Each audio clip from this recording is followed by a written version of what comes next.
Hello everyone and welcome back to the channel. Today we're going to do a refresher of Show Don't Tell.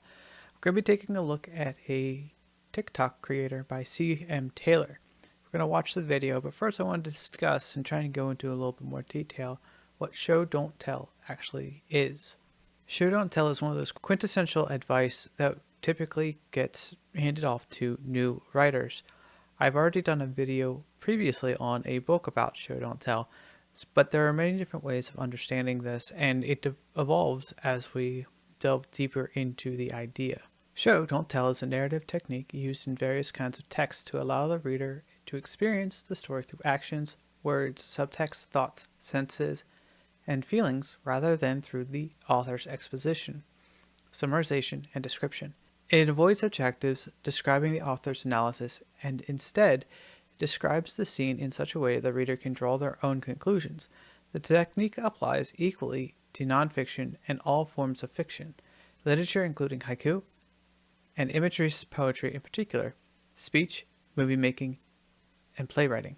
The concept is often attributed to the Russian playwright Anton Chekhov, reputed to have said, "Don't tell me the moon is shining, show me the glint of light on broken glass." In a letter to his brother, Chekhov actually said, "In descriptions of nature, one must seize on small details, grouping them so that when the reader closes his eyes, he gets a picture. For instance, you'll have a moonlit night if you write that on the mill dam, a piece of glass from that broken bottle glittered like a bright little star, and that the black shadow of the dog or the wolf rolled past like a ball." I'm going to play a short video from this content creator, and I'll talk about it after. If I could give one single piece of information to writers, it would be this. When we say show don't tell, we are not talking about anything visual. Hi, I'm C. I'm a developmental editor of fiction, and when we say to show the reader instead of telling the reader, we are not talking about things the character is seeing, we are talking about things the character is experiencing and how that character's experience gets shared with the reader. The incredible and inimitable author Mary Robinette Kowal, who's also one of the co-hosts of the Writing Excuses podcast, has a video on here where she talks about how show versus tell is misnamed.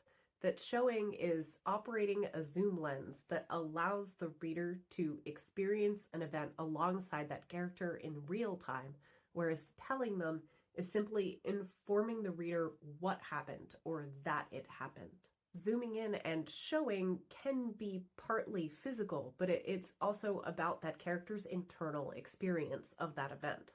I think the best way to explain this is with example. So I've written out a little scene 3 ways. In this scene, a dad is disappointed in his kid for being involved in some bad behavior, and the kid confesses that he did it. The most telling way to put this is going to be through summary. My dad was disappointed in me, so I confessed and told him that I'd done it. That's straight telling, right? And there's nothing particularly wrong with that. There are going to be times when you want to use telling in your story. But if this scene between the father and the son is particularly pivotal and very emotionally important to this story, then telling is not going to be the best way to express it. We're going to want to connect much more deeply with the point of view character, who's the son. So we're going to move in scene. And now the common misconception is that if we move in scene and we show, we must show the father's disappointment, not by saying he was disappointed, but by visually relaying all of the micro expressions and little bits of body language that the father is presenting that the son, the point of view character, is seeing. That might read something like this. My dad crossed his arms and sighed. A furrow appeared between his brows. He studied me through narrowed eyes as his fingers drummed a rhythm on the opposite forearm. "Okay," I said. "I did it." Yes, this literally physically shows us what's happening on screen, in scene, in that moment, but it's still not strong writing because it misinterprets show don't tell. It gives us only facial and body choreography, so it's only visual cues rather than a complete or more thorough sensory experience. And as a result, it feels almost like you're reading the alt text of a movie rather than a story. So let's look at a third example, a different way of showing. My dad crossed his arms and gave me a look he reserved for my biggest Like the time in 8th grade when he found out I was lying about a math test and right here in his kitchen by the window told me I'd lost his trust. The look worked. It worked then and it worked now, and I'd cut off my hand before breaking his trust again. Okay, I said. I did it. This is still showing.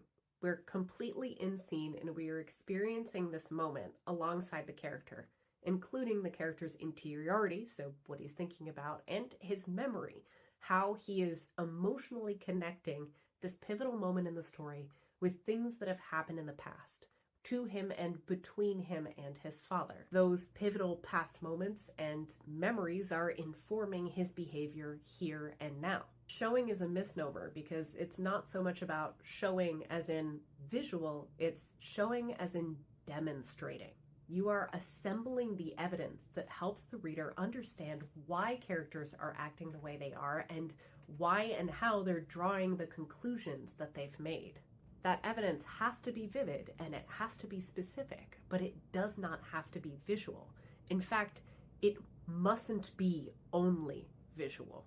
You see what I mean? So to return to the original question that I was asked by this commenter, yes, it is possible to show too much, but only because it's possible to give the reader a in-scene experience that they don't need of an event that's not important, or of a chapter or a scene that just doesn't need to be in the story because it's irrelevant to the broader story. We don't necessarily need to watch our character wake up and brush their teeth and eat breakfast, no matter how well written it is. But that's taking the real definition of show versus tell. If we take the misnomer definition and we think of showing only as physical choreography and visual information, then yes, it is absolutely possible to have too much visual information on the page, and I would say it's one of the most common issues that I see in the manuscripts from writers who are just starting to understand mastery of show, don't tell. I know this was a long one, but I hope it was helpful. As always, this is Tips from a Fiction Editor. Like and follow for more.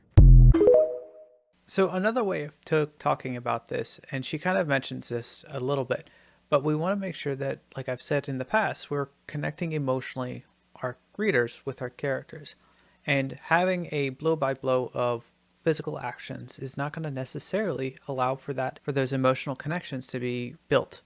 So in her third example, she creates an emotional link from the past with a situation that most of us could pretty well understand, and drawing a parallel with the situation that the character is actually dealing with now.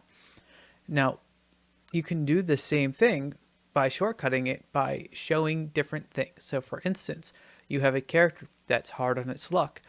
Well, what's a way of showing this? You can have a bag of ramen noodles or some inexpensive foodstuffs or drinks or something like that piled up, where you're showing that this is a pattern that they are relying on very cheap food to make sure that they survive the day to day. These are ways of showing that they're struggling by not being overburdening by hitting a whole bunch of this stuff. Now, you can do a whole laundry list of these types of things, but it's not going to necessarily have the same impact as a single point.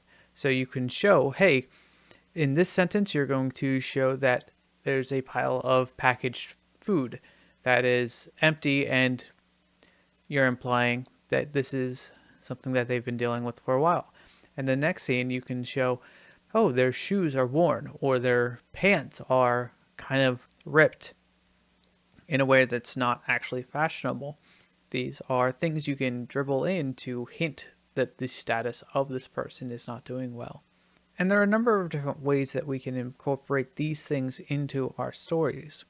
Well, we're adding emotional flavoring, and emotional flavoring is something that we can just dribble in. We can't be overburdening our story where the plot becomes lost in the flavoring of the emotionality that you're trying to create. So there is a balance. Just like we don't dump a whole cup of salt into a food, we have to make sure that it's sprinkled in to allow the flavoring. So overall, we want to make sure that we're being very particular about the types and styles of showing that we're actually presenting to the reader.